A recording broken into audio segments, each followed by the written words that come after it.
Good morning friends. ಇದು ನೋಡ್ರಿ ಕುಸುಬಿ ಸೊಪ್ಪು ಐತ್ರಿ. ಇವತ್ತು ಈ ಸೊಪ್ಪಿನ ಪಲ್ಯ ಮಾಡೋಣಂತ್ರಿ. ಇದನ್ನು ಹಿಂಗೆ ನೀಟಾಗಿ ಸಣ್ಣಗೆ ಕಟ್ ಮಾಡ್ಕೋಬೇಕ್ರಿ ಸೊಪ್ಪನ್ನ.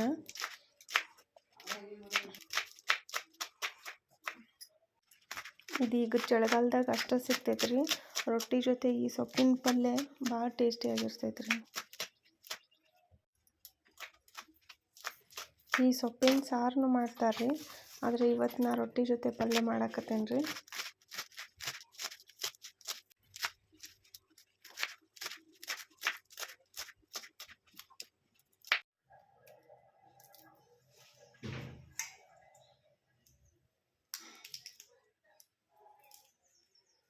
ಇದನ್ನು ಹಿಂಗೆ ಸಣ್ಣಗೆ ಕಟ್ ಮಾಡ್ಕೊಂಡ್ರಿ ಕ್ಲೀನಾಗೆ ಒಂದು 2-3 ಸಲ ತೊಳ್ಕೊಬೇಕು ನೋಡ್ರಿ.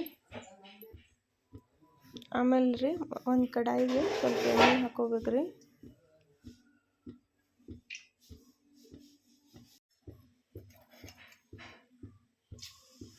ಒಗ್ಗರ್ನಿಗೆ ಒಂದು ಸ್ವಲ್ಪ ಜೀರಿಗೆ ಹಾಕೋಬೇಕ್ರಿ. ಆಮೇಲೆ ಜಜ್ಜಿದ ಬೆಳ್ಳುಳ್ಳಿ ಹಾಕೋಬೇಕ್ರಿ. ಆಮೇಲೆ ಸಣ್ಣಗೆ ಹೆಂಚಿಟ್ಕೊಂಡಿರೋ ಮೆಣಸಿನ್ಕಾಯಿ ಹಾಕೋಬೇಕ್ರಿ. ಸ್ವಲ್ಪ ಕರಿಬೇವು ಹಾಕೋಬೇಕ್ರಿ.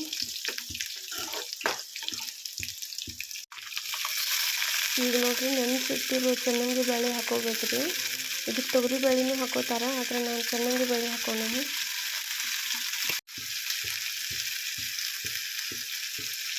ಸ್ವಲ್ಪ ಅರಿಶಿನ ಪುಡಿ ಹಾಕೋಬೇಕ್ರಿ.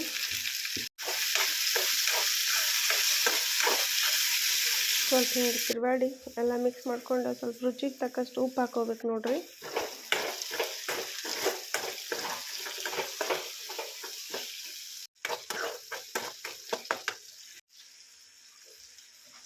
ಈಗ ನೋಡ್ರಿ ತೊಳೆದಿಟ್ಕೊಂಡ್ರು ಆ ಸೊಪ್ಪು ಹಾಕೋಬೇಕ್ರಿ.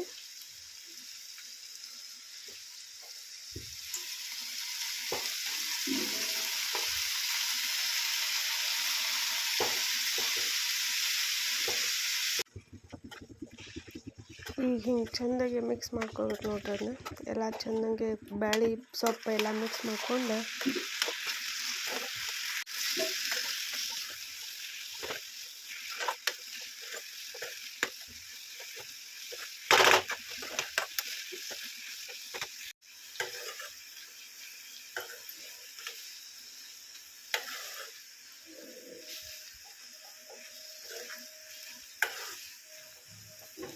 ನೋಡ್ರಿ ಒಂದು ಸ್ವಲ್ಪ ನೀರು ಹಾಕಬಾರ್ದು ಇದ್ರಾಗ, ಅದು ಸ್ವಲ್ಪ ತಾನೇ ನೀರು ಬಿಡ್ತೈತಿ.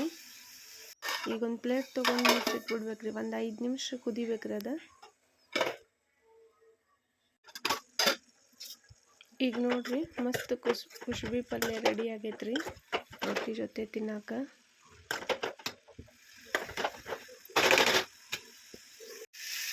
ನೀವು ಈ ಪಲ್ಯ ಮಾಡಿ ನೋಡ್ರಿ. ಇಷ್ಟ ಆದ್ರೆ ಒಂದು ಲೈಕ್ ಮಾಡಿರಿ, ಶೇರ್ ಮಾಡಿರಿ.